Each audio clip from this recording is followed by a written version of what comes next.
सोबत सध्या आम्ही पाथरी शहरातील उपविभागीय कार्यालय पाथरी समोर आज आमच्यासोबत मानवत तालुक्यातील मांडे वळगाव येथील शेतकरी बांधव इथं शेत रस्ता वहिवाट मिळण्याकरिता त्यांना रस्ता खुला करून देण्यात यावा याकरिता उपविभागीय कार्यालय पाथरी तिथे उपोषणास बसलेले आहे।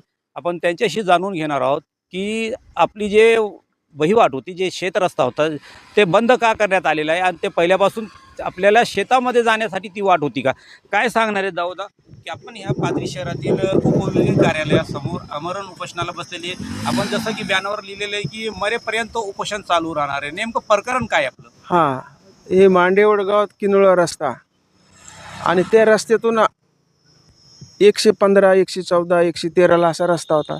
तो रस्ता मानवतपर्यंत यायचा रस्ता आहे, पण गावातल्या लोकांनी रस्ता काढला म्हणून त्याचा राग म्हणून हा रस्ता 115मधून जाणारा रस्ता त्या माणसानं बंद केला। ती पूर्वी आमची जमीन आहे, पण 10-20 वर्षापूर्वी विकली गेली ती आमच्या चुलत्याकडून। मग त्यावेळेसपासून रस्ता चालू होता आणि ते आज बी आहेत।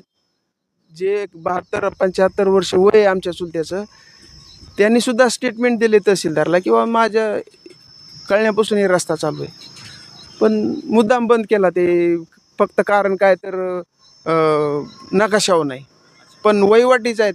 आता ते रस्ता बंद केल्यामुळे आमचे 113 जमीन जी आहे, आम्हाला अजिबात रस्ता नाही जायला तिथं। आमचे बैल जात नाही, बैलगाडी जात नाही, ट्रॅक्टर जात नाही।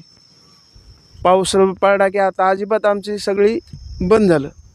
जसं आपण म्हणले की आपली वहिवाट होती, रस्ता होता हो, बंद करण्यात आले, हो, याची शिफारस आपण मानवतचे तहसीलदार हो, माहितीवर आहे ना माहिती। सगळे आम्ही निवेदन दिले।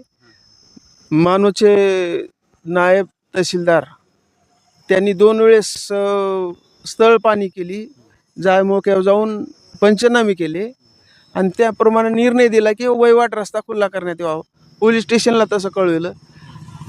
2 वेळेस खुला करून बी ते पुन्हा बंद केला त्या माणसाने समोरच्या। हो, तर पोलीस स्टेशननं काही केलं नाही त्यावेळेस।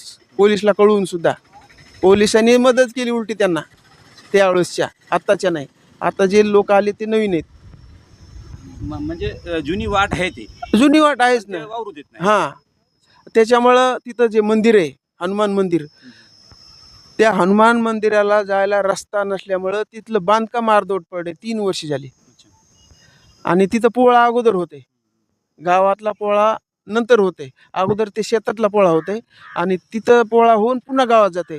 तर आता 2-3 वर्ष झाले तिथं पोळा बंद आहे।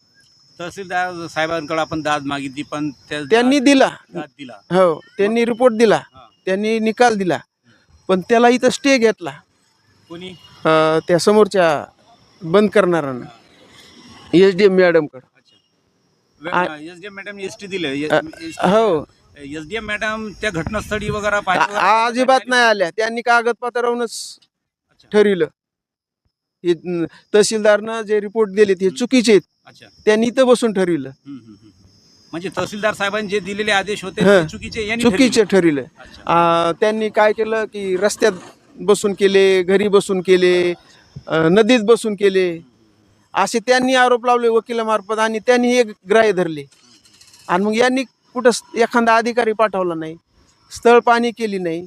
आमचं न्यायालय म्हणले आम्ही निकाल दिला, तुम्हाला काय करायचे करा, जा तहसीलदाराकडे। आपलं हे प्रकरण कोर्टात वगैरे चालू आहे का?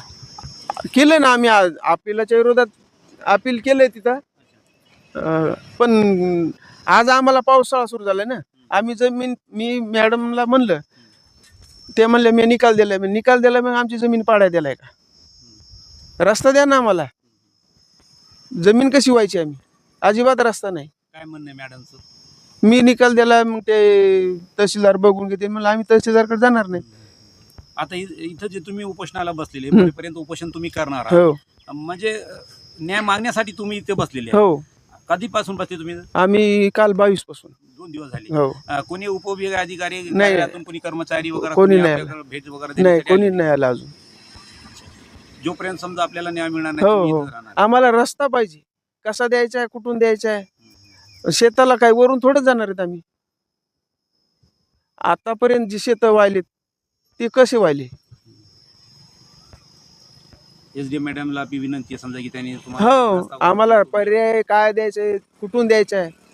फक्त आमची बैलगाडी गेली पाहिजे, ट्रॅक्टर गेली पाहिजे, शेतातलं माल घरी गेला पाहिजे, गावातलं खत आता आम्हाला रासायनिक खत नेता येत नाही, शेणखत आमच्या गावातच आहे.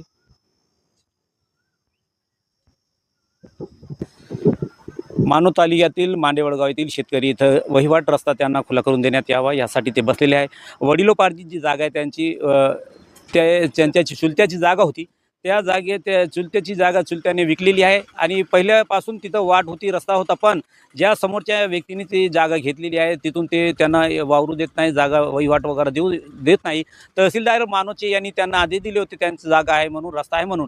तरी पण उपविभागीय अधिकारी कार्यालय पाथरीचे संगीता मॅडम यांनी त्यांचं जे आदेश दिलेले होते ते आदेशाचे पालन न करता त्यांना ते रस्ता बंद करण्यासाठी त्याने सांगितलेले होते. समोरच्याने त्यांना त्यांच्या शेतातून वहिवाट रस्ता वावरू देत नाही, म्हणून त्यांना न्याय मिळावा याकरिता ते पाथरी कार्यालयासमोर आज बसलेले आहे. जोपर्यंत त्यांना न्याय मिळत नाही तोपर्यंत मरेपर्यंत ते आमरण उपोषण करणार असल्याचे शेतकरी बांधवांनी सांगितलेले आहे. याकडे प्रशासन लक्ष देईल का असा सवाल शेतकऱ्यासमोर उभा टाकतोय. आज सध्या शेतकऱ्यांचं पीक पाणी व शेतीचे मशागत करण्याचे काम चालू असून त्यांना तिथं जाण्यासाठी वाटच नाही, तर मग ते शेतकऱ्यांना पुढचं पाऊल कसं उचलावं, त्याचं जीवन कसं जगावं असा हा प्रश्न शेतकरी प्रशासनासमोर मांडत आहेत.